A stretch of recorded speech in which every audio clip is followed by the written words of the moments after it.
नमस्कार, lead India के इस वीडियो में आपका बहुत बहुत स्वागत है।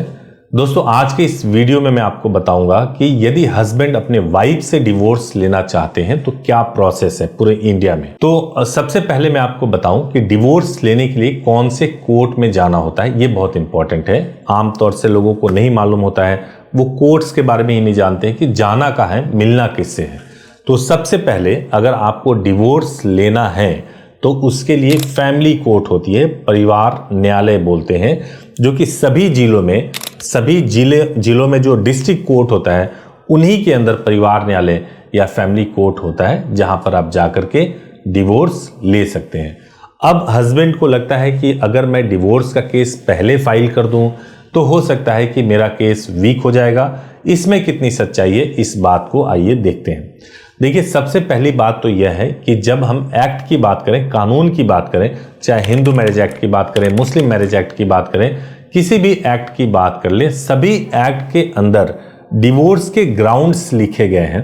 मैक्सिमम ग्राउंड्स जो लोगों को मालूम होता है वो ये होता है कि क्रुएलिटी के बेसिस पे डिवोर्स ले रहा हूं, एडल्ट्री के बेसिस पे डिवोर्स लेना है। क्रुएलिटी मतलब कि आप ऐसे रिश्तों के लड़ाई झगड़ों में फंस चुके हैं जहां पे आपकी वाइफ लगातार आपके साथ क्रुएलिटी कर रही है। इसका मतलब ये हो गया कि वो आपको नपुंसक कहे या आपके ऊपर झूठे मुकदमे दाखिल करे।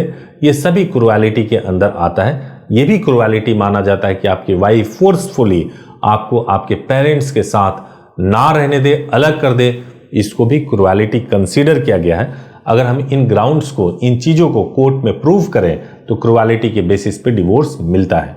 इसके अलावा एडल्ट्री पे कई ऐसे तथ्य हैं जो बहुत भ्रामक से भी लगते हैं। लोग सोचते हैं कि अगर वाइफ किसी के साथ में फ़ोन पे बात कर रही है तो एडल्ट्री हो जाएगा। इसको एडल्ट्री कोर्ट नहीं मानती है। कोर्ट मानती है एडल्ट्री तब जब सचमुच आप यह साबित कर दें कि शादी के बाद से आपकी वाइफ का किसी और के साथ नाजायज शारीरिक संबंध है, ये साबित होना चाहिए, उसके बाद ही एडल्ट्री माना जाता है। तो ये दो चीज है जो बहुत, इस पे मैंने आपको क्लियरिटी दे दी। एक और तीसरी चीज है जो जानना चाहिए, लाइलाज बीमारी हो जाए उस पे भी डिवोर्स होता है। अगर पार्टनर ने धर्म परिवर्तन कर लिया उस पर भी डिवोर्स हो जाता है। अब डिवोर्स के तरीकों की बात करें कि डिवोर्स कैसे ले। एक हस्बैंड को डिवोर्स के बारे में जब उन्हें लगे कि रिश्ता चल नहीं पा रहा है तो कैसे लें डिवोर्स, तो मैं आपको बताऊं कि डिवोर्स दो तरीके से होता है, कंटेस्टेड डिवोर्स और म्यूचुअल डिवोर्स। देखिए, सबसे पहले तो ये मानना जरूरी है कि जब आपका रिश्ता खराब हो गया है और आप डिवोर्स के बारे में सोच रहे हैं तो आपको पैसे खर्च करने पड़ेंगे। और पैसे खर्च करने का मतलब ये होता है कि जो वाइफ का जो राइट है, राइट मतलब कि आप सेपरेट कर रहे हैं, हो सकता है वो वर्किंग ना हो, अगर आपको मेंटेनेंस देना पड़ता है और मेंटेनेंस दे करके आप डिवोर्स ले लेना चाहते हैं, अलग हो जाना चाहते हैं, तो उससे हिचकना नहीं चाहिए।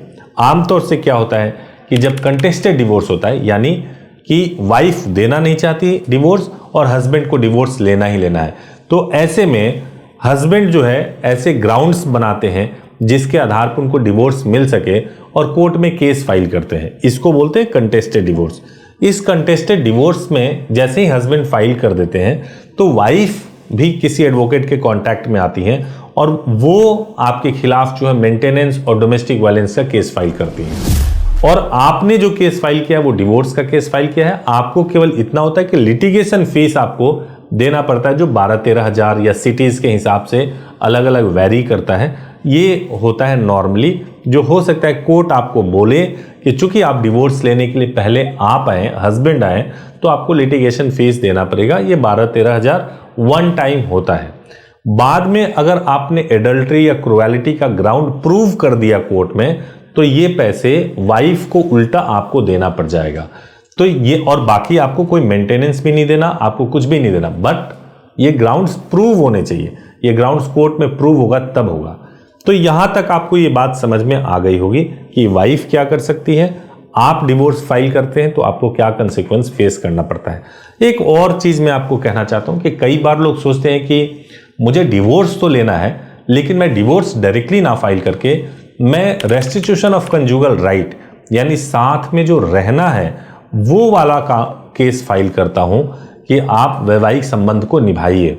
ये कई एडवोकेट्स इसलिए सजेस्ट करते हैं कि आप डिवोर्स फाइल करोगे तो आपके ऊपर सारी बात आ जाएगी, इसलिए आप डिवोर्स ना फाइल करके restitution of conjugal write file करो।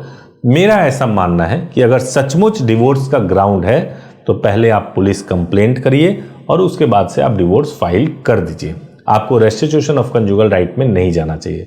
और फिर भी अगर restitution of conjugal write file करना है तो आपको वो सारे आरोप जो आप फेस कर रहे हैं वो पिटीशन का पार्ट बनाना चाहिए और एंड में आपको बताना चाहिए कि अगर वाइफ रिश्तों को ठीक करने में दिलचस्पी रखती है तो आप कॉम्प्रोमाइज करके साथ में रह सकते हैं। ये आपको जरूर बताना चाहिए। लेकिन अगर सही में आपके पास ग्राउंड है तो आपको रेस्टिट्यूशन ऑफ कंजुगल राइट के लिए नहीं जाना चाहिए। अब आता है जो दूसरा ऑप्शन है, म्यूचुअल डिवोर्स। बेहतर यही होता है कि म्यूचुअल डिवोर्स लिया जाए। म्यूचुअल डिवोर्स के लिए आप वाइफ से बात कर सकते हैं, नेगोशिएट कर सकते हैं। दो चीजें डिसाइड करनी होती है, बच्चे का क्या होगा और संपत्ति या पैसा वो कितना लेना या देना है। दोनों में ये सहमति अगर बन जाए कि बच्चा वाइफ के पास में है और पैसे के लेन देन नहीं होगी, कोई प्रॉब्लम नहीं है। जो भी आप एग्रीमेंट बना लेंगे उसी एग्रीमेंट के बेसिस पे म्यूचुअल डिवोर्स हो जाएगा। अगर आप 18 महीने से ज़्यादा आपकी शादी को हो चुका है तो बहुत क्विकली आपको म्यूचुअल डिवोर्स मिल जाएगा। दिल्ली के रहने वाले हैं तो 1 या 2 महीने तक में भी आपको म्यूचुअल डिवोर्स मिल सकता है। उम्मीद है कि आप हस्बैंड प्रोस्पेक्टिव से समझ पाए होंगे कि अगर आपको डिवोर्स लेना हो तो कैसे डिवोर्स ले सकते हैं। अगर आपके मन में कोई सवाल है, आप पूछना चाहते हैं तो आप हमारे हेल्पलाइन नंबर 8800444555 पर कॉल कर लीजिए। सुबह 9 बजे से लेकर शाम को 8 बजे तक, या हमारी वेबसाइट leadindia.law पर विजिट कर सकते हैं। वहां पर भी आप अपॉइंटमेंट बुक कर सकते हैं। Thank you so much for watching this video. Thank you so much.